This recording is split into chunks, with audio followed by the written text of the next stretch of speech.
Greetings everyone. நம்ம டெய்லியும் banking and SSC point of வியூல கரண்ட் அஃபேர்ஸ் கொஸ்டின்ஸ் பார்க்குறோம். இன்னைக்கு என்ன இம்பார்ட்டன்ட் கொஸ்டின்ஸ் இருக்குது அப்படிங்கிறத பார்ப்போம்.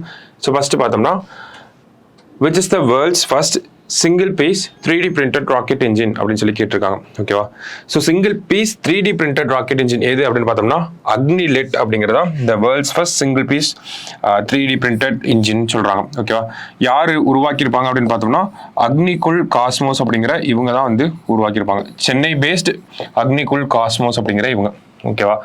ஸோ நேற்று இவங்க அந்த அக்னிபான் அப்படிங்கிற ராக்கெட்டை வந்து லான்ச் பண்ணியிருப்பாங்க. ஓகேவா? ஸோ ஒரு பிரைவேட் லான்ச்சாக இருந்திருக்கும் அக்னிபான் அப்படிங்கிறது.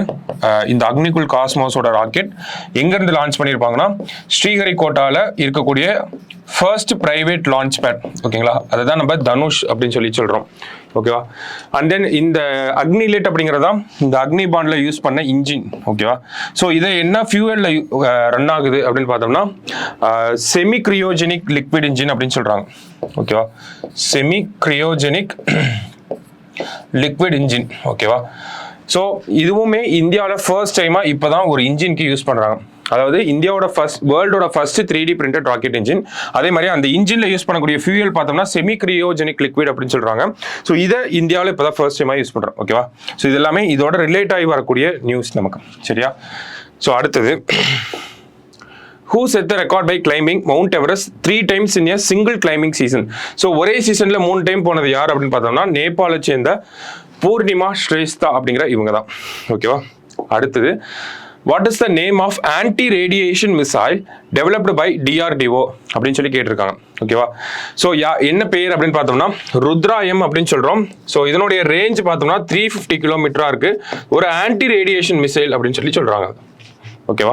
ஸோ இது ஏர் டு சர்ஃபேஸ் மிசைலாகவும் இருக்குது நமக்கு. ஓகேவா? அடுத்தது the state song of Telangana was written by அப்படின்னு கேட்டிருக்காங்க. ஸோ என்ன சாங் அப்படின்னு பார்த்தோம்னா நமக்கு ஜெய ஜெய ஹே தெலுங்கானா அப்படின்னு சொல்லுவாங்க. ஓகேவா? ஜெய ஜெய ஹே தெலுங்கானா அப்படிங்கிறதா அந்த பாடல். அந்தேஸ்ரீ அப்படிங்கிற இவர் தான் வந்து எழுதியிருப்பாரு. அதுக்கு மியூசிக் போட்டதான் யாருன்னா கீராவாணி அப்படிங்கிற ஒரு மியூசிக் டைரக்டர். ஸோ மியூசிக் போட்டிருப்பாங்க. ஸோ நேற்று தெலுங்கானா சீஃப் மினிஸ்டர் ரேவந்த் ரெட்டி அதுக்கான அப்ரூவல் அப்படிங்கிறத கொடுத்திருப்பாரு. ஓகேவா? ஸோ அந்தேஸ்ரீ அப்படிங்கிறது தான் correct answer. So last question. Israel captured which corridor between Egypt and Gaza அப்படின்னு கேட்டிருக்காங்க. ஸோ இந்த காசா மக்கள் ஈஜிப்டுக்குள்ள போறதுக்கு இந்த ஒரு காரிடார் வழித்தடம் அப்படின்னு சொல்லுவோம் அதை தான் பயன்படுத்துறாங்க. என்ன காரிடார் அப்படின்னு பார்த்தோம்னா பிலடெல்ஃபி காரிடார் அப்படின்னு இதை சொல்றாங்க. இஸ்ரேல் இதை கேப்சர் பண்ணிட்டாங்க. சரியா? ஸோ இன்னைக்கு ப்ரிலிம்ஸ் பாயிண்ட் ஆஃப் வியூல ஒரு 5 கொஸ்டின் பார்த்துருக்கோம். நாளைக்கு 5 கொஸ்டின்ல மீட் பண்ணலாம். தேங்க்யூ.